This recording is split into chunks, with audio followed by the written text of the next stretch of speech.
Today I'm going to get personal, very personal, and it might get uncomfortable.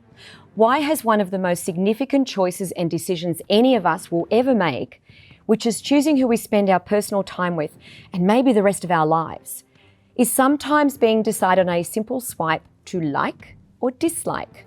Why a wink is the tick of approval and evaluations are influenced on a very old photo. I'm not judging, but as humans right now, we kind of suck in our track records of successful personal relationships. Engaging from the amount of dating sites there are around, we are constantly seeking to connect. And you know what's worse than a bad pick? Putting my faith in an algorithm to find a partner or a connection, or maybe even love. Surely I'm more than any search engine can handle. Cue my next guest, Di Gillett, one of the founders of Partenaire Introductions, a new business that sees the nexus of executive search and matching individuals. Welcome, Di. Good morning. Thank you, Angela. How are you? I'm well. Very excited to be launching Partenaire. Exactly. I was going to say, this is an exciting, not only is this a new business, but a very new business model in this particular industry. It is. It is. Can you give us a brief overview of Partenaire? Because while I'm quite informed, just a brief summary, the fact that there are 3 partners, what the model is fashioned after. Absolutely. So the business model is fashioned after executive search. So there are 3 partners within Partenaire. 2 of us are from the executive search world and the 3rd partner from the property styling space. So it's a unique combination because we've got probably between us about 60 years of executive search experience, and then the very personal expertise that comes from styling people's properties, which is a very emotional engagement indeed. So the business was born out of COVID, of never letting a good pandemic go to waste last year, and has been very carefully crafted for the last 9 months, launching on the 14th of February, which is our very subtle tilt to romance. Valentine's Day. Valentine's Day, yes. But all 3 of you are great mates as well, though, and not just from working together. No, we are. We've worked together and have been friends for several decades. So it's a fantastic marriage of friendship and business expertise coming together to form Partenaire. Di, I'm going to read a quote straight off your website. What you say is, our approach is one of empathy, ethics and expertise in bringing together individuals, utilising a blend of art and science in human behaviour. Absolutely. So that's... Sorry, you were going to say something else then, Angela? No, I'm fine. Please go ahead and interrupt me. I was going to say that this is the uniqueness and where business and love have come together here. That's right. That's right. So the underlying motivation behind launching the business was that the online dating world is fraught with time wasting. You could actually be dating an avatar, not necessarily a real person in the communications, and it's also in the glare of the public eye. So Partenaire has been forged off the background of executive search, with the fundamental principles in that are discretion, confidentiality, anonymity, privacy. So all of those things apply to our business. So there is no fear of a colleague or a client identifying you on a dating site, which could be incredibly awkward or inappropriate. It could be. We're saying, Di, that is a huge factor on why people perhaps choose not to go on a dating site. I know that's one of my choices and one of my reasons, apart from 10 other ones. Yes. But for me, I would find it very confronting to think that people might find out that I'm there, and because it's a very public display, right? And then someone's looking at you and suddenly goes, no. So this is the bespoke personal service that you offer. Correct. And it's also time saving. So, and I'm not pretending to know that you've been on these sites for anything other than research, Angela. That's right. But it is the feedback, and we did extensive number of focus groups during lockdown via Zoom. And what kept coming up was the time wasting, endless coffee dates, endless wine dates, and takes up time. And in particular, the male audience that we've spoken to, they don't want quantity, they just want quality. So this is... And I asked you this offline, Di, previously. This isn't a situation where you're going to sort of put down 5 or 6 pictures of an individual and ask the member, okay, which one do you want? No, it's not.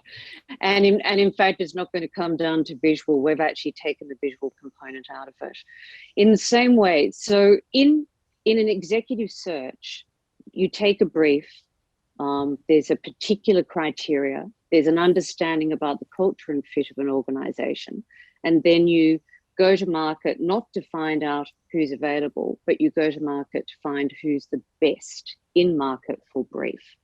So that underpins how this is working. So all of the biases are taken away because we're not working on putting up a picture, do you like it, do you not like it, and then moving forward from there. It is a compilation of potential partners who have been put together based on a combination of behavioural and interpersonal interviewing, third-party interpersonal relationship profiling, to then come up with the right style of individual who are like-minded, common interests, and have been fully vetted through our probity process before they're even admitted into membership.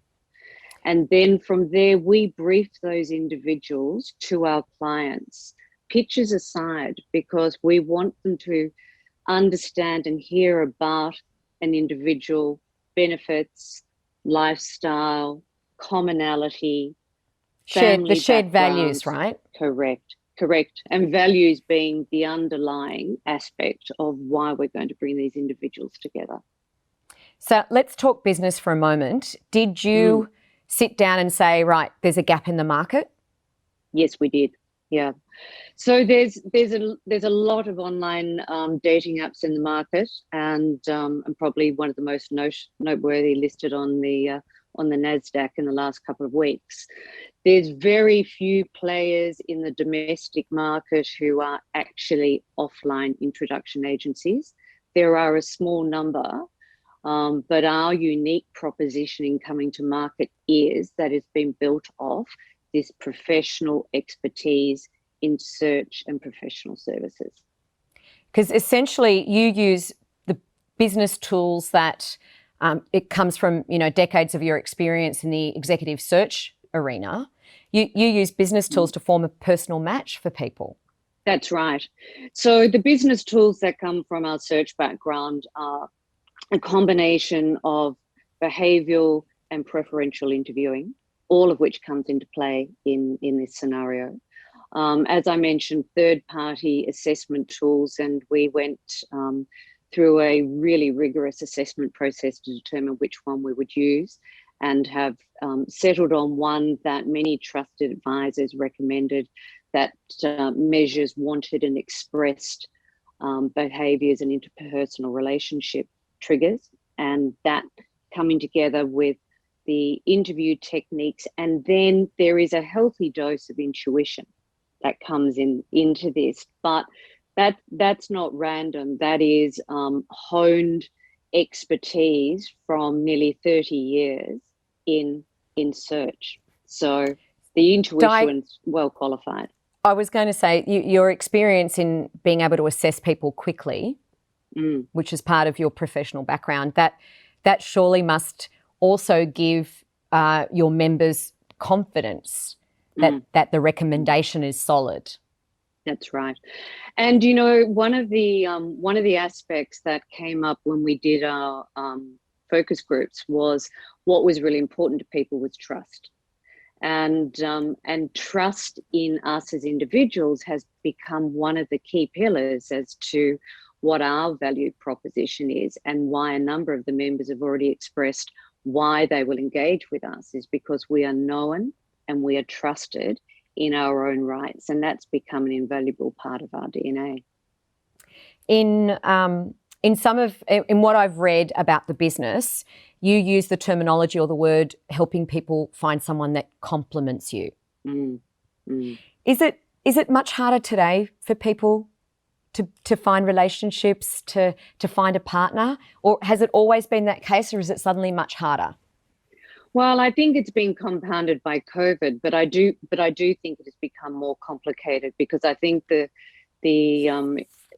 audience is the professional audience, and the leveling of the playing field across genders has never been more obvious than it is today.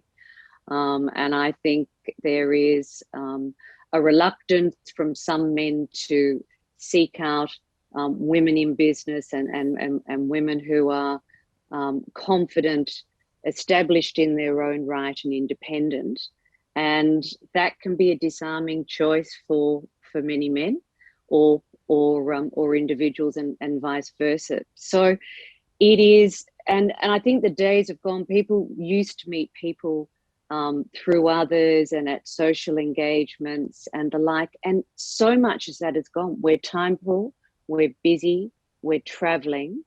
And again, coming back to that point of, we don't want to put our dating activity out there in the public domain. And networking in business forums is not always appropriate to network on a personal perspective at the same time. That's right. That's right. I mean, we've got a lot of legislation and code of conduct around that anyway. Of course. That is inhibiting us in some way.